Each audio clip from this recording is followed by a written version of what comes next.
What's going on, guys? Welcome back to my Harry Potter marathon. Today, we're going to be talking about the Goblet of Fire.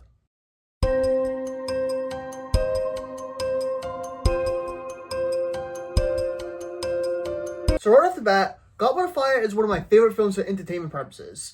It's just one of them ones I could just throw on for shits and giggles, but don't be confused. This, unfortunately, is one of the worst entries of the Harry Potter franchise. It's not that it's a bad film by any stretch. It just doesn't really do the job. Nor pay the books any respect, regardless whether a book's are books and films are films. But with that aside, let's tackle what's good about this film. As I just mentioned, this film stands out to be one of the most enjoyable entries in the franchise, primarily due to the enjoyable Triwizard Tournament sections and the numerous comedic moments it incorporates. Like its predecessor, The Goblet of Fire maintains a significant level of mystery, skillfully intertwined with a series of daring risks that keep the tension elevated throughout the whole film. While the storytelling in this installment is comparable to the last one in some respects, it just doesn't really quite reach the same heights. Mike Newell effectively employs foreshadowing and subtle hints of information that may initially go unnoticed, such as the Arc of Mad-Eye Moody. However, as the narrative unfolds, these seemingly insignificant details gradually converge, elevating the film's overall impact.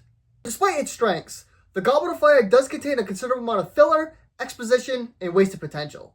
Nevertheless, though, the film's enduring appeal lies in its captivating mystery, the thrilling Triwizard Tournament, and the first proper reveal of Lord Voldemort. The last three installments of the franchise were mere team efforts, and this one still includes that, for sure, but this one mainly still relies on Harry's shoulders, and it pays off because of it. Although the other films include great risks, this one stands out as Harry's biggest threat yet, due to him having to do the tournament all alone.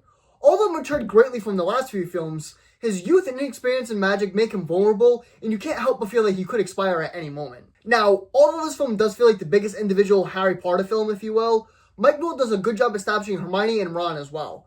He subtly, yet boldly shows their friendship is starting to feel more like a relationship, which is a fun addition for me. But, one of the strongest pulls of this film is the reveal of Lord Voldemort. Although he's only in the film for a short while, his presence is undeniable, stealing that scene that he's in.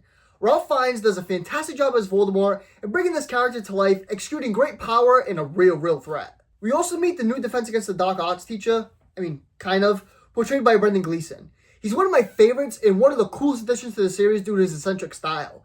He brings a lot of spunk to the character and has an interesting character arc that turns out to be one of the best moments of the film. Another aspect I appreciate about the characters is the small amount of characterization we get from some of the side characters like Lucius, Neville, and even the Weasley twins, Fred and George.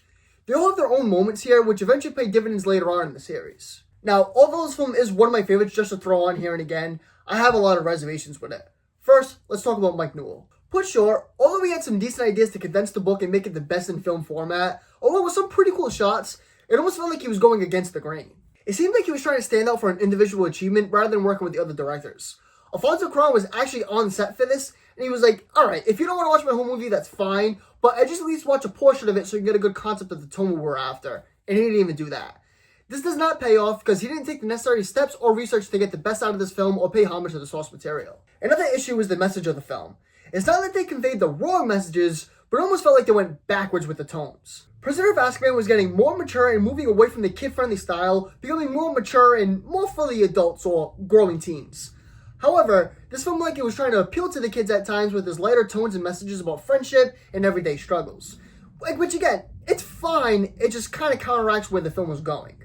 The pacing is also a problem in this film.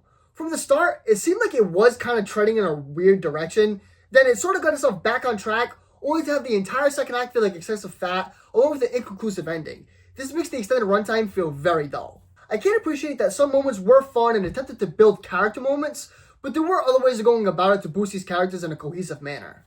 To add on to this, there are just too many subplots being thrown around here.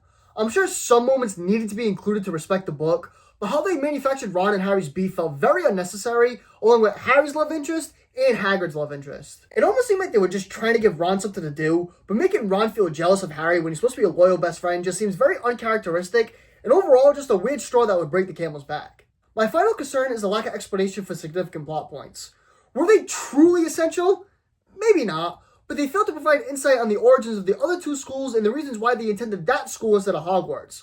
Consequently, I generally didn't care about their fate, whether they lived or expired. To add on to this, Cedric Diggory is somewhat of an intriguing character, I guess, but he also is quite underdeveloped and unappealing, which diminishes the impact of his fate. The only reason his fate was somewhat compelling is due to the way the surrounding actors portrayed it.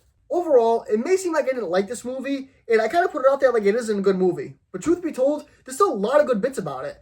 Is it the strongest film? Definitely not. It's probably the weakest right there with Half-Blood Prince.